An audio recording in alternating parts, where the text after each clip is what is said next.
Kawan-kawan, di depan saya ini adalah pipa pembuangan. Pipa pembuangan ini rata-rata kan besar-besar seperti ini. Ini pipa 4 inci yang dijadikan. Barusan saya menolong teman saya karena pipa yang dikerjakannya dulu pernah ditambalnya itu pipa pembuangan orang. Tersumbat. Akhirnya ini tidak bisa saya videokan di situ, saya segan.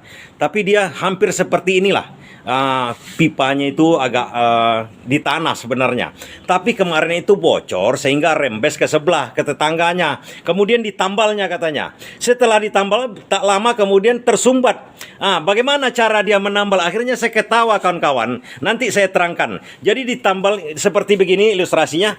Di bawah ini tersumbat. Kemudian ditambalnya dia dapat informasi dari caranya di media sosial tanpa memikirkan ini kita harus punya logika untuk menambal atau mengerjakan sesuatu yang dari media sosial. Harus ada logikanya. Jangan sampai seperti kawan saya ini. Begitu ditambalnya di bawah sini, seperti yang diterangkan oleh media sosial itu, akhirnya ini tersumbat kawan-kawan. Tersumbat di sini.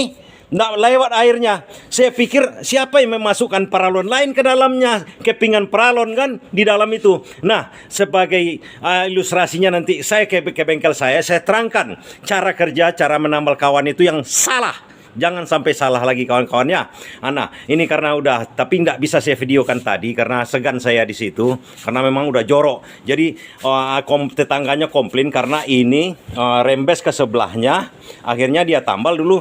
Selesai masalah ditambalnya itu, nggak bocor lagi ke tetangga. Tapi yang ini ya tersumbat kawan-kawan. Itu maksud saya. Saya akan coba terangkan apa yang tidak boleh kita lakukan untuk pipa buangan air kotor. Apa yang harus kita lakukan dan apa yang tidak boleh kita lakukan agar tidak terjadi masalah. Jangan kita menerima aja dari media sosial itu tanpa kita memikirkan logikanya. Itu maksud saya. Nah, ikuti saya ke bengkel saya terangkan lebih lengkap.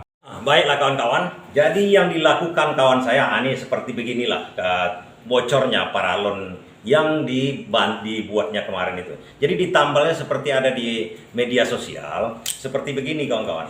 Jadi di media sosial itu kebanyakan ditambalnya seperti ini aja. Masukkan ini ke dalam, ini dilem dulu, dimasukkan ini ke dalam seperti ini. Seperti begini. Oke.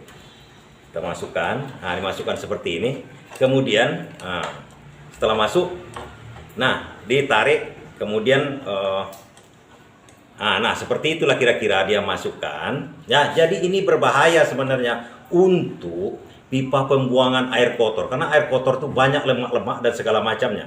Begitu ini tanggal ataupun tidak tanggal, ini dijadikannya paralon karena untuk penambal itu tadinya dijadikan yang untuk penambalnya ini yang tebal kawan-kawan. Jadi tebal ini akan bertebing nanti. Jadi air kotor itu balan di bawah dia kan.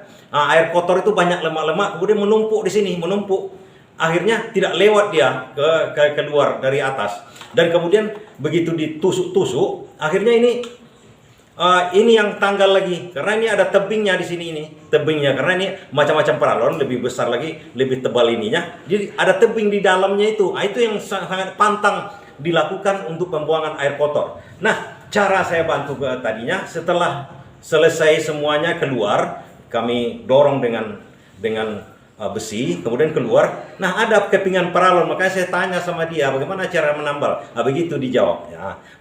Berikutnya saya bantu lagi kawan itu untuk sebagai ilustrasi aja kawan-kawan menambal yang seperti itu. Saya pakai ban dalam motor sebenarnya.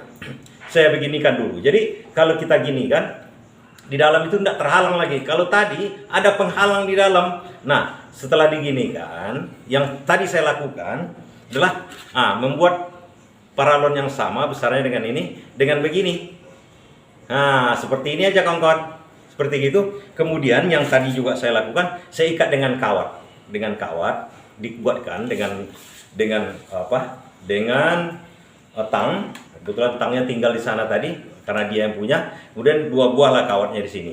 Itu caranya, pun dikuatkan. Begitu aja. Jadi ini karet ini untuk mencegah semacam apalah namanya, untuk anti rembes dia keluar. Karet bannya bisa 1 buah atau 2 buah kita buatkan. Nah, kalau nanti air bersih bisa saja dilakukan seperti itu. Kalau air bersih untuk menambahnya lagi supaya jangan rembes dia keluar, karena kalau air kotor rata-rata enggak masalah rembes, rembes sedikit-sedikit. Tapi jarang dia rembes sekali karena lama-lama menumpuk lemaknya itu enggak rembes lagi. Kalau air bersih ada tekanan, kalau air kotor kan enggak terlalu tekanan. Air bersih pakailah ban dalam seperti ini kawan-kawan. Diikat seperti ini aja. Ini walaupun sementara atau bagaimana, ini cukup ampuh. 5 tahun, 6 tahun masih cukup tahan dia kawan-kawan. Kalau seperti ini, saya sudah melakukannya sampai 10 tahun, tidak bocor-bocor dia. Nah, kalau ini untuk air bersih maksud saya. Kalau air kotor, memang saya sarankan pakai kawat aja karena lokasinya terkadang agak sulit. Air bersih pun terkadang kalau lokasinya sulit. Nah, seperti ini aja. Demikian hari ini trik kita. Jangan melakukan hal tersebut di air kotor. Air bersih mungkin masih bisa. Tapi kalau air kotor, hal seperti itu yang tadi itu dihindarkan betul. Akibatnya berbahaya, menyumbat dia. Demikian kawan-kawan.